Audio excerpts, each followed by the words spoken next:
तुम्हाला कोणी किती दुःख विसरा म्हणलं, तुम्ही या संकटातून बाहेर नाही पडू शकत. पण संतोष भाईला न्याय देण्यासाठी तुम्हाला आता धीर धरावा लागणार आहे आणि धट व्हावंच लागणार आहे. तुमच्याकडे बघून हा समाज लढतोय. तुम्हाला संकटाचा सामना करावा लागणार आहे. आणि मराठ्यांना सांगतो, परिस्थिती ही मराठ्यांना कायमच विरोध करत आली. आपल्याला हटून चालणार नाहीये. सगळ्या मराठ्यांनी एकजीव राहा. माग जर हटलो तर आपल्या लेकरा बाळाचे आणि समाजाचे तुकडे पडण्याची शक्यता आहे. माझा विचार मी नाही करत. मी कोणाच्या धमक्याला आणि फिमक्याला उडून लावतो. मी नाही मोजत त्यांना आणि कधी मोजणारही नाही. मी मरायला भेट नाही. तुम्हाला मरा म्हणून सांगत नाही, पण लढायचं शिका. काळ धावून आलाय. या काळाला संपवायचं असाल तर तुम्हाला बेफिकर राहून चालणार नाही.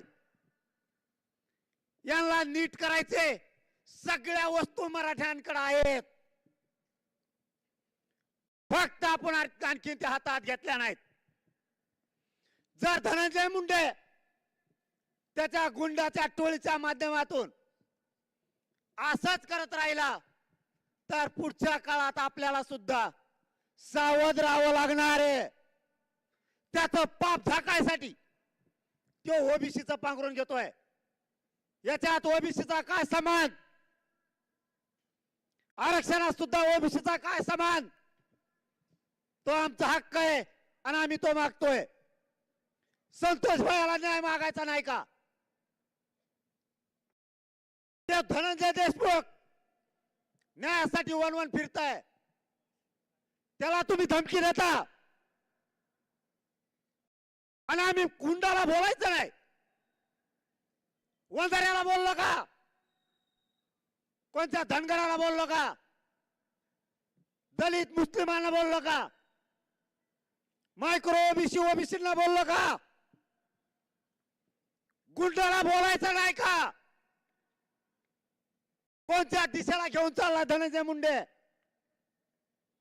आंदोलन करायचं सांगतो, प्रतिमोर्चे काढायचं सांगतो. धनंजय मुंडे, तुमच्या घरातलं कोणी मेल्यावर किंवा कोणी मारून टाकल्यावर आम्ही प्रतिमोर्चे काढायचे का?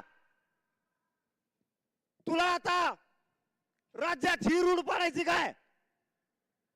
50 नासके गुंड गोळा करून धनंजय देशमुखला धमकी देतायत. तुम्ही जाळात हात घालू नका. मराठे जाळे होर पळतान बर का? माजल्यासारखं सोशल मीडियावर बोलताय. सण होईल तर होईल. जर तुम्ही असा त्रास देत राहिलात तर मराठ्यांना नाविलाजानं उठाव करावाच लागणार आहे.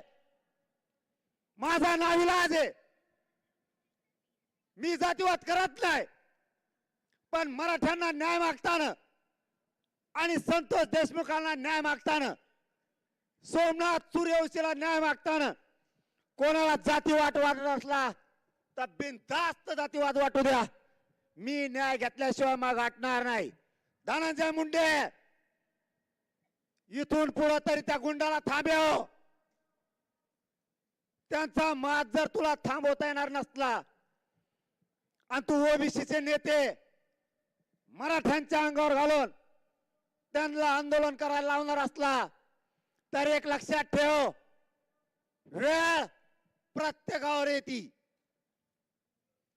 ज्यावेळेस तुमच्यातलं कोणी मारलं किंवा मेलं जाईल त्यावेळेस एक लक्षात ठेव, आमचा संतोष भैयाचा तुम्ही जीव घेतला, त्यानं तुझं पोट भरलं नाही, तरी तू जर मोर्चे काढायला लावत असला तर मराठ्यांनी सुद्धा प्रतिमोर्चे मग नंतर काढायचे का?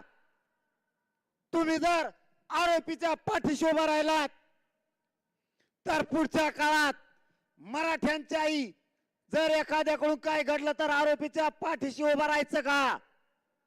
तू ही रूढ पाडू नको.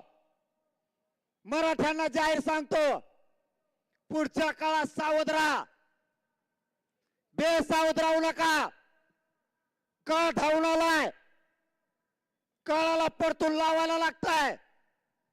हे लोक मस्तीत आणि मगरुरीत पैशाचं वागायला लागलेत. यांना ठाव ठिकाणा राहिला नाही. मस्तीचे त्यांची सगळी जात संपायला लागलेत. या जातीची जिल्ह्यात त्या पत होती, यांच्या हाताने यांच्या माधुर्यपणामुळं यांनी यांची पत कमी करून घेतली. आपला नाविलाज आहे.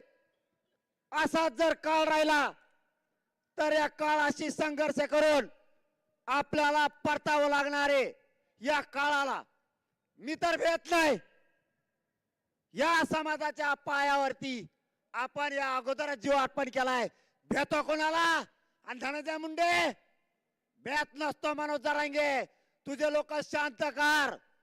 जर या पुढे मराठ्यांना त्रास झाला, गोरगरीब दलित मुस्लिमांना ओबीसीला जर त्रास झाला तर सामना 25 जानेवारीच्या नंतर होणार आहे. कायद्यानं होईल, पण तुझी मस्ती जिरल्याशिवाय गप बसणार नाही.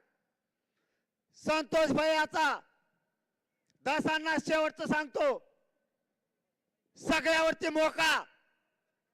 खंडणीतले आरोपी 302 मध्ये आले पाहिजेत. जेवढे जेवढे प्रकरण झालेत, आरोपीला ज्याने ज्याने सांभाळलंय त्यांना सह आरोपी करा. जबाबदारी तुमच्यावरती आहे. राज्याला शब्द मुख्यमंत्र्यांनी दिलाय म्हणून मराठा शांत आहे. सगळ्यांना 302 मध्ये घ्यायचं सांगा. वाटल्यास मुख्यमंत्र्यांकडे आज उद्या पुन्हा जाऊन तुम्ही हा प्रश्न तडीस लावा. पुन्हा एकदा धनंजय मुंडेला सांगतो, टोळी थांबव. लाभार्थी टोळीनं अन्याय चालवला, थांबव तिला. जड जाईन बर का. ही धमकी नाही, तुला सावध करायलोय. तुला मी सांगितलं होतं माझ्या नादी लागू नको. यांची मस्ती थांबव. जर याच्या पुढं तुझ्या गुंडानं लाभार्थी टोळीनं कोणाला त्रास दिला किंवा देशमुख कुटुंबाला जर बोललं तर लक्षात ठेव, त्या गुंडाचा बंदोबस्त आम्हाला करावा लागणार आहे. गुंडाला आम्ही बोलणार, तुझ्या जातीला कधी बोललो नाहीत. पांघरून घेऊ नको तुझं पाप झाकायसाठी. शेवटचं सांगतो, तुम्हाला हात जोडून विनंती आहे, सगळ्या पक्षाच्या लोकांना आणि सगळ्या मराठ्यांना देशमुख कुटुंबाच्या पाठीशी उभा राहा आणि 25 जानेवारीला सगळ्यांना अंतरवाली लिहा. धन्यवाद. जय शिवराय.